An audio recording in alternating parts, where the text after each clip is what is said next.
Hi everyone, dear aspirants, welcome to biology mock test session. In this video, I am going to discuss about a circulatory system related bits. So very important. ప్రతి ఎగ్జామ్లో even మనం ఒక 5 papers ఏదైనా కానీ general science ఉన్నటువంటి exams సిలబస్గా ఉన్నటువంటి exam కానీ తీసుకొని 5 పేపర్స్ తీసుకుంటే మినిమం 3 or 4 పేపర్స్లో మనకి దీని నుంచి బిట్స్ ఉంటాయి. అంటే అంత ఇంపార్టెంట్ అనమాట. ఓకే, సో రిపీటెడ్గా అడగడానికి ఎక్కువ స్కోప్ ఉన్నటువంటి చాప్టర్ ఏది అని అంటే ఇదేనమాట. సో కాబట్టి ఈ చాప్టర్లో కొన్ని బిట్స్ని కంపైల్ చేయడం జరిగింది. ఆ బిట్స్ యొక్క అనాలిసిస్ చూద్దాం. So it will helps a lot for your preparation. Okay, right. Okay, so now gets in to the topic. The red blood cells. Okay, ఇక్కడ ఎక్కువగా బ్లడ్ సెల్స్ గురించి అడగటం జరిగిందనమాట. So the red blood cell group and the white blood cell group are called calyx అన్నాడు. ఓకేనా, so ఒక statement ఇచ్చాడు calyx అని. ఓకేనా, చూద్దాం క్యాలిక్సా కాదా అనేది. Right. So decrease in the number of red blood cells is called ఎరిథ్రోసైటోపీనియా అని చెప్పేసి అన్నాడు. ఎరిథ్రోసైటోపీనియా అనొచ్చు, లేకపోతే ఎరిథ్రోపీనియా అని చెప్పేసి అన్నాడు. So perfect statement. Okay, perfect statement అనమాట ఇది. ఓకేనా, right statement. Abnormal increase in red blood cells polycythemia. Okay, so ఇక్కడ ఏమన్నాడు డిక్రీజ్ అంటే ఏంటి? Erythropenia. Okay, so and polycythemia, poly meaning right, కాబట్టి పాలీసైథీమియా ఇది కూడా కరెక్టే. So next, lack of oxygen in the blood stimulates the release of the hormone erythropoietin. Okay, erythropoietin right. So రక్తంలో oxygen కొరతను ఎరిథ్రోపాయిటిన్ హార్మోన్స్ అని చెప్పేసి అంటే so oxygen కొరత ఉన్నప్పుడు ఎరిథ్రోపాయిటిన్ అని చెప్పేసి అంటాం. Okay, right, very good. So ఇది కూడా కరెక్టే. మరి అన్ని కరెక్టేనా? రైట్. సో ఇక్కడ ఏమంటా ఉన్నాం? క్యాలిక్స్ అని చెప్పేసి ఉన్నాం. క్యాలిక్స్ కాదు ఇది అనేది. సో కార్పాస్క్యూల్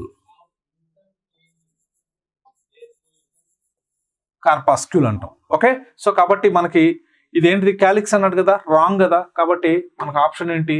సరికాని వాక్యం అన్నాడు. అంటే మనకి ఇది రైట్. అంటే ఇవన్నీ కరెక్ట్ స్టేట్మెంట్స్, బట్ మన ఆన్సర్కి కరెక్ట్ కాదు ఇవి. ఓకేనా, ఇది కరెక్ట్. రైట్. నెక్స్ట్, సో రక్త స్కందనలో తోడ్పడే పదార్థం ఏది అని చెప్పేసి అన్నాడు. సో సింపుల్ గుర్తుపెట్టుకోండి, ప్లాస్మాలోని ప్రోత్రాంబిన్ని మనం రక్త స్కందన అంటే బ్లడ్ క్లాటింగ్ అనమాట. సో బ్లడ్ క్లాటింగ్కి ఉపయోగపడేది ఏంటంటే ప్రోత్రాంబిన్ అనమాట. ఈ పాయింట్ గుర్తుపెట్టుకోండి. రైట్. నెక్స్ట్, తర్వాత which of the following is correct? కింది వాటిలో సరైనది అని చెప్పేసి అంటా ఉన్నాడు. కింది వాటిలో సరైనది ఏది అని చెప్పేసి అంటా ఉన్నాడు. సో ఏది సరైనది అనేది ఒకసారి చూద్దాం. Angiology is the study of blood vessels. Okay, తర్వాత the aorta is the largest angiology. Okay, angiology అని అంటే మనకి ఏంటి అని అంటే బ్లడ్ వెసల్స్ యొక్క స్టడీని ఏమంటే యాంజియాలజీ అంటాం. వాటి చేసే ట్రీట్మెంట్ ఏమంటామంటే యాంజియోగ్రామ్ అని చెప్పేసి అంటాం. ఓకే, యాంజియోగ్రామ్, లేదా వాటిని తీసి ఇచ్చేసిన యాంజియోగ్రామ్ అంటే వాటిలో బ్లడ్ ఏ విధంగా అయితే సర్క్యులేట్ అవుతూ ఉంటుందో దాన్ని యాంజియోగ్రామ్ అని చెప్పేసి అంటాం. ఓకేనా, యాంజియోగ్రాము, యాంజియోప్లాస్టీ, దాన్ని సర్జరీ చేస్తే, దాన్ని ఏదైనా చేస్తే angioplasty. Okay, angiogram right. And angiology, వాటి స్టడీని ఏమంటామంటే యాంజియాలజీ. కాబట్టి ఇది రైట్ స్టేట్మెంట్. అంటే మనకి ఇక్కడ ఏమన్నా కింది వాటిలో సరైంది అన్నాడు. ఏ కంపల్సరీ ఉండాలి. రైట్, ఏ కంపల్సరీ ఉంది. ఇక్కడ బి, ఇది తీసేయి. రైట్. తర్వాత the aorta is the largest artery. Very good, కరెక్టే. It starts from the right ventricle, not right, left ventricle. కాబట్టి ఈ స్టేట్మెంట్ బి అనేది కరెక్ట్ కాదు, రాంగ్. సో బి ఎక్కడ ఉందో వాటి మొత్తాన్ని తీసేయండి. ఇది కూడా తీసేయి. ఓకే, తర్వాత నెక్స్ట్ వచ్చేసి ఇంకోటి ఏంది? Heart attack occurs due to the blockage in the coronary arteries. Yes, ఇది కరెక్టే. కాబట్టి ఏంటి మనకి? ఏ అండ్ సి అనమాట. ఓకేనా, A and C, this is the right option. And next one వచ్చేసి, సో ఫిష్ అంటే ఇక్కడ సింపుల్గా మనకేంటి అని అంటే ఎన్ని గదులు ఉంటాయి అనే దానికి సంబంధించి అనమాట.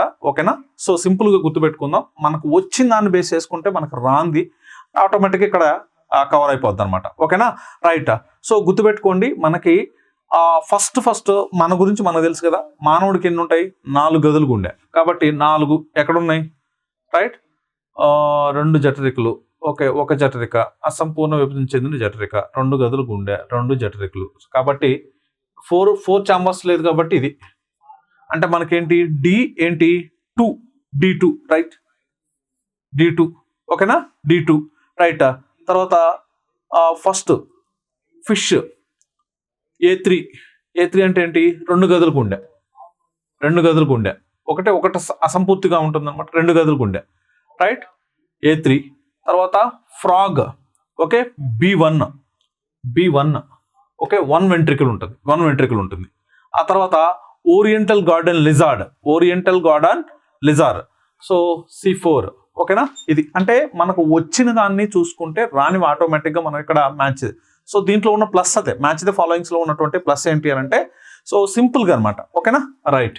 Next, so the number of chambers in the heart of the crocodile లో ఉన్నటువంటి ఛాంబర్స్ ఎన్ని అని చెప్పేసి అంటా ఉన్నాడు, ఓకేనా. సో ఎన్ని అని అంటే సింపుల్ గా గుర్తుపెట్టుకోండి, 4. ఓకే, క్రొకడైల్లో 4 ఉంటాయి, ఓకేనా, క్రొకడైల్లో 4 ఉంటాయి అనమాట. నో డౌట్ ఇన్ దట్, క్రొకడైల్లో 4 ఛాంబర్స్ అనమాట, రైట్. నెక్స్ట్,